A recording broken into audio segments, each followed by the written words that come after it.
क'क्राझार जिल्लानि गसाइगावआव आमसुनि खुद्रिसारनाय। आसामाव मुसलमानफोरनि सायाव सोरखारनि सोद्रोम गैयै अनागारि होस्रांनाय जाथायफोरनि थाखाय गसाइगाव पद्मबिलाव खुद्रिसारनाय हाबाफारि लादों आमसुआ। फुंनि 11 बाजिनिफ्राय खुद्रिसारनायखौ जागायजेनदों।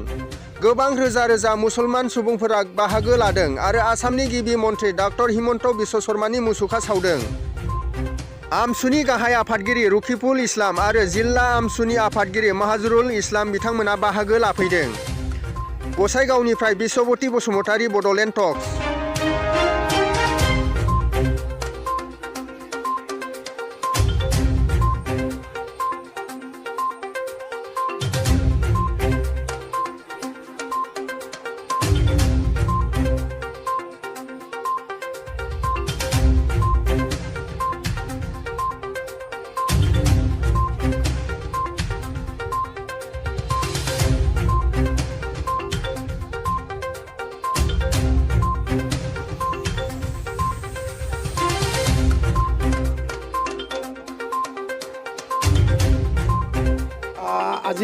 আজি কেইবা মাহ ধৰি প্ৰায় বছৰটোৱে হ'ল যেতিয়াৰ পৰা বিজেপি চৰকাৰ অসমখনত আহিছে।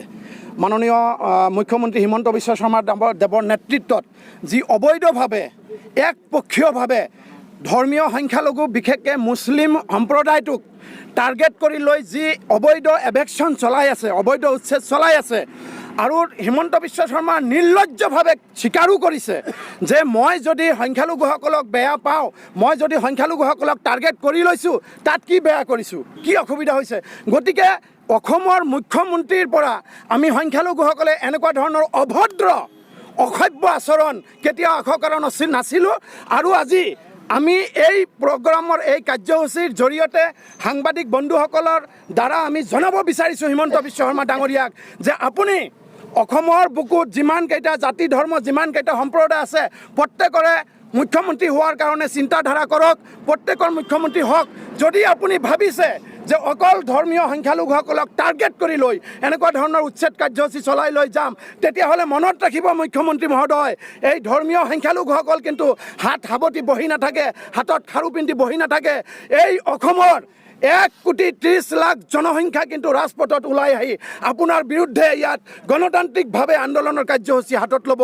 আপোনাৰ যি শক্তি, সেই শক্তিক কিন্তু আমি নিশক্তি কৰি দিয়াৰ কাৰণে বাধ্য থাকিম।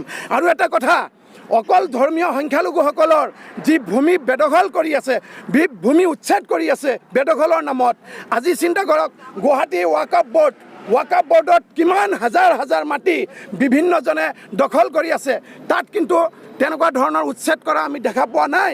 গতিকে অকল ধৰ্মীয় সংখ্যালঘুসকলৰ ভূমি আপোনালোকে নিশ্চয় জানে যে অকল উচ্ছেদ কৰিলে সমস্যাৰ সমাধান নহয়। প্ৰথম অৱস্থাত যিসকল মানুহৰ ভূমি নাই, যিসকল ৰাইজৰ ভূমি নাই, সেইসকল ৰাইজৰ ভূমিৰ ব্যৱস্থা কৰি দিয়ক।